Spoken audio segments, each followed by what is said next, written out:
They're not listening to Carl. They don't care about what Carl said. Ohio really did go to President Obama last night, and he really did win. And he really was born in Hawaii. And he really is legitimately President of the United States, again.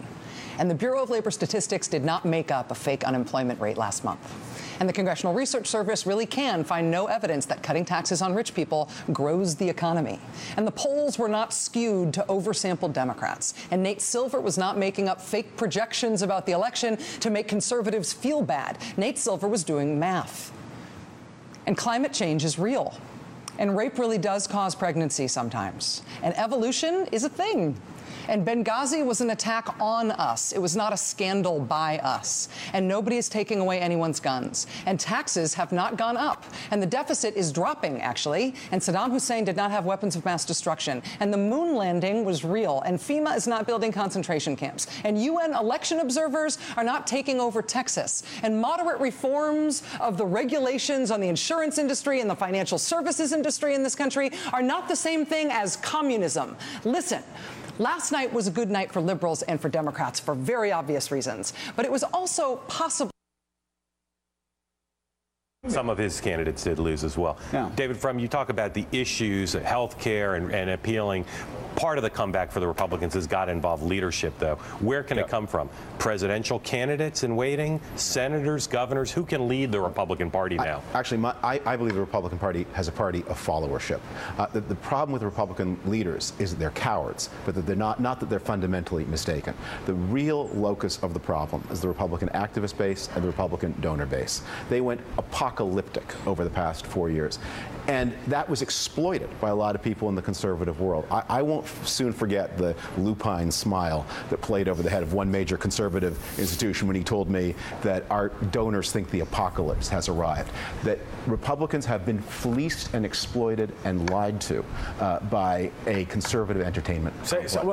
Wait. I want you, and I'm dead serious, I want you to slowly repeat this, because I'm reading the new Manchester biography on Winston Churchill, and I'm hearing about how the French kept calling Churchill as the Germans were pouring through the line and racing towards Paris, and the French generals reassuring Churchill day after day, week after week, that the French were putting up a brave defense when they knew the war was already lost. Please slowly repeat what you just said, and hopefully conservatives will go back and look at what commentators and websites said over the past 3 weeks when they knew this race was lost. They have been, I'll say it again in exactly the same words, that the conservative followership has been fleeced, exploited, and lied to by the conservative entertainment complex. Name names. And because of that, because of that, I name names in the book. But, I don't think that's even necessary.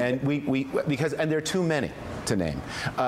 But because the followers, the donors, and the activists are so mistaken about the nature of the problems the country faces, the nature, I mean, just a simple question. And I went to Tea Party rallies, and I would ask this question: have taxes gone up or down in the past 4 years? They could not answer that question correctly. Now, it's true, taxes will go up if the president's reelected, and that's why we're Republicans.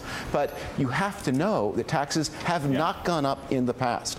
Do we spend $1 trillion on welfare? Is that true or false? It is false, but it is almost universally believed. That means that the leaders have no space to operate. And we will, what happened to Mitt Romney, Mitt Romney could have been a really good president, really good. What happened to Mitt Romney was he was twisted into pretzels. The people who put the cement shoes on his feet are now blaming him for sinking. Well, and he would never stand up to the most extreme voices. I made you repeat that because, again, conservatives have been lied. Good evening. I'm Chris Matthews on Veterans Day up here in Boston. Let me start tonight with this.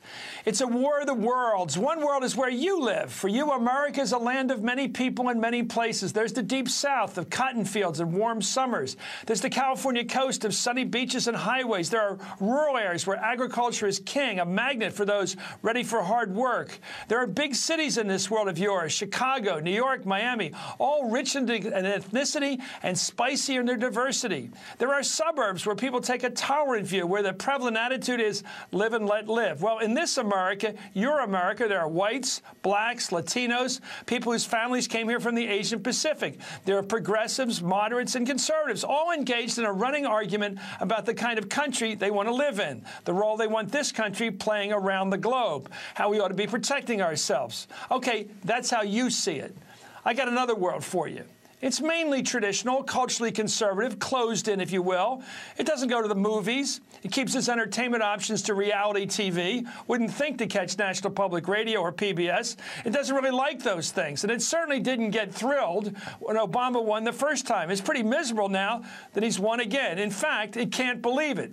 It looks at your America, this world of the actual election results, as a stranger in a strange land. For days now, it's been in a daze, wandering around, wondering what gimmicks switched to channels. What odd happening bounced them from the world they believed in, saw all around them, to the world they find themselves so suddenly and shockingly now a part of, the world that is truly, undeniably America. I'm joined